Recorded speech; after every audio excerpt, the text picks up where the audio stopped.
The question on everyone's mind, what happens to silver now? And where does it go? Well, the answer to that question is very simple. Nowhere. I'll explain in this video as we explore.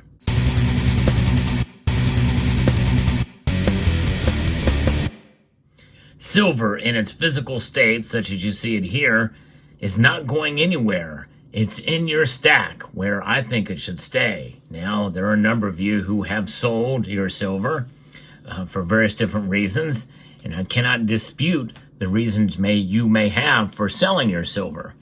Although what we saw in the markets recently defies logic and common sense. We thought for sure when the pivot occurred, and it was a pretty big pivot, that we would see silver's prices soar. It did not happen. Now, who knows where it could be by the time you see this video. This video will be published near the opening of the markets the next day, but silver got hit pretty hard. In fact, one can say it got clobbered, even though it didn't quite reach a 2% drop by the end of the day. When you factor in the drop that had occurred, it was well over 2%, amidst the Federal Reserve cutting rates by a half a percentage point. That's 50 basis points. It seems crazy to think about that this has occurred. Well, it's all based off of the psychology of the markets. Now, the video I did upon that news breaking and the aftershock of it was related to gold. But I did talk a little bit about silver as well in that video. And the thing is that silver does tend to react in a more radical way, one direction or another. As I record this video, the gold and silver ratio has widened yet again. And we're likely going to see some of this volatility in the markets until things kind of simmer down, so to speak, or calm down. And I think, folks, where silver goes from here is something that we can be hopeful for and we can have confidence in terms of its price. But I want to focus a little bit on the physical nature of silver, because silver has been money for thousands of years. It is not active money today. It is not used in transactions. However, it is a form of commodity money. In other words, its value is in and of itself, and it can be traded very easily. It's a very liquid metal for cash or other goods and services. People have actually done that. They've actually used silver for transactions. And a lot of it comes in the form that you see here, constitutional silver. Now, the silver that you see on your screen here is of two different types, bullion and constitutional silver, which can act as bullion. But in the end, the properties that make silver intriguing are its monetary attributes. But it's not just that. And this is the thing we have to understand. Silver is largely an industrial metal, and by largely, I'm meaning just over 50%. In fact, some can make the argument that it's between 57 to 60% at times because of the various uses that silver has. It has thousands of uses that mean that its demand is being pulled in a lot of different directions. And some of those directions have a lot more weight than others. And some of them take very little silver to meet those needs and demands. And so what is this supply and demand fundamentals for silver are going to have an impact on its price. But not just that, but we also have the derivatives market. And we also have the strength of the dollar. And that kind of went haywire a little bit when the Federal Reserve made the announcement. And that's just it. After the announcement was made, then the press conference where Jerome Powell really sent everything in the opposite direction in terms of the dollar and in terms of the of silver and gold.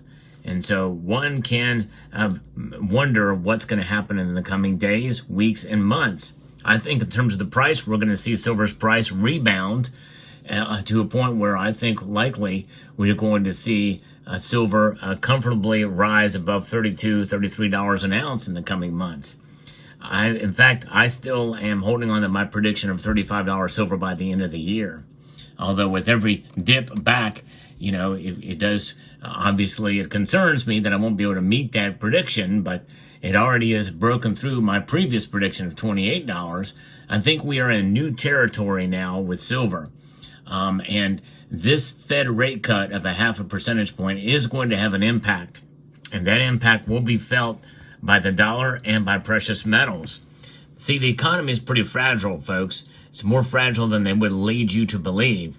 The chefs at the Cook the Books Club, the Bureau of Labor Statistics, have already proven itself to be involved in fallacy, as they overestimated 818,000 jobs at the very least. Likely it could be even more than that. And it seems like in most cases, some of the revisions downward, which don't make news, they have an impact, and there's real economic impact on where things are and what people are able to do. Now, that can play against silver as well, too, because less silver is needed for those industrial purposes. What about the rest of the silver? Well, only about a quarter to maybe 30% of it is utilized for stacking, like bars, coins, and rounds. The rest of it is used in jewelry and other applications that fall outside of industry. But regardless, I think what we're going to see here with silver is a solidification of new lows or new support level for where silver is going to go. That support essentially is going to kind of drive where silver goes from here. That we may see it fall back to hit that support, and I think that support very well could be $30 an ounce. By the time you see this video, it could actually have moved even lower than $30 an ounce. But I think $30 an ounce is the magic number of where sustainability is going to be for silver as we head into 2025. And do not lose hope if it just trades around that area for a while, where I could be wrong about $35 silver by the end of the year. Silver has languished where gold has flourished, and we could see some of that occur, and we must be prepared for that possibility.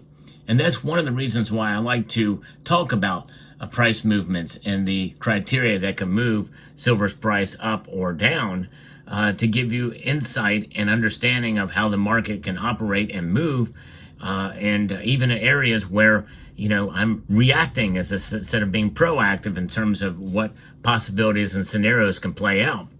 In this case, it was a very reactionary thing. I didn't think that the Federal Reserve's statement would cause it to, that Jerome Powell's statement would cause silver's price to fall as much as it did. And that means that usually there is a wake of those comments and a normalization of the market conditions, and reality sets in, and then we start to see a move in the opposite direction. And I think we could see that with silver soon enough. So I have high hopes for silver. I am still bullish on the metal overall in terms of its price. And I think overall, this just means that the rally that we've been seeing since March is going to be changing a little bit. It's going to be changing, and it's going to be something that we're going to have to get used to as far as how it's going to be reinvigorated. There are a number of different factors and things that could come into play that could have a direct impact on the dollar and the strength that the dollar has, and other factors such as fears for recession and how the market will weigh these rate cuts and how it will impact economic growth from here on out. It may be too little too late, some say, for what's going to be occurring. And part of me thought that was the case as the markets all fell today, mostly. Some of the other commodities, base metals actually went up a little bit. But regardless, I think that we may see silver's price fluctuate for a couple of days and into next week, and then we might start to see silver kind of fall in line and react, and I think gold and silver will end up going back up again. We'll find out in due course. I think no matter what happens, though, with silver's price, I think that we hold on to it and we stack it. The price really only matters at the point of sale and in both directions. And that's really, in the end, where price matters. Anything in between, it's fun to talk about, it's fun to watch, but you have lost nothing.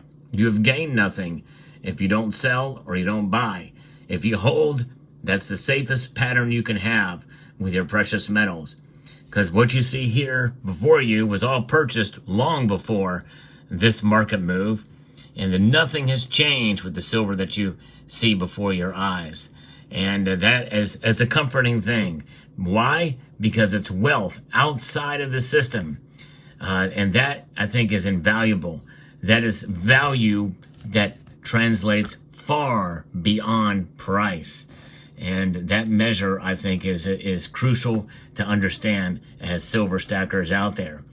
So what's fascinating, again, about this, if you look at the old silver, the one that actually circulated as money, you can see the wear in these coins.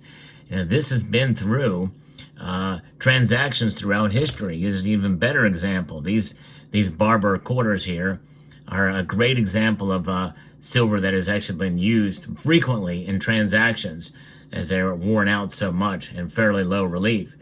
Folks, this is, in a sense, magical, because that's really the standard. This is indeed Article 1, Section 10 money of the Constitution.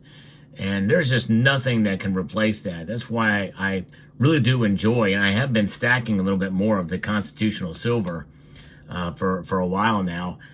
It's a way to be able to buy some. You don't have to put a lot of risk in. You can buy as small as a dime, and you get yourself a nice silver dime for not a whole lot of money. And silver's price tanks, well, you've not lost a whole lot. You've not gained, obviously, anything, but you can have yourself a little bit of silver in your portfolio, a little bit of history as well. It just doesn't get any better than that. There's nothing like being able to enjoy your silver as well, looking at it, touching it, and feeling it as a savings vehicle outside of the corrupt system. And it is corrupt. I hate to say it, but it is corrupt. Silver is incorruptible. And so I think where it goes from here is in a good direction. And I think that the price will reflect that. But even if it doesn't, that's okay. Let me know what your thoughts are down in the comments section below. I hope you found this video informative, insightful, and educational. I would like to extend a multitude of gratitude to you all for taking the time to watch, and to encourage you to please rate, share, comment, and subscribe.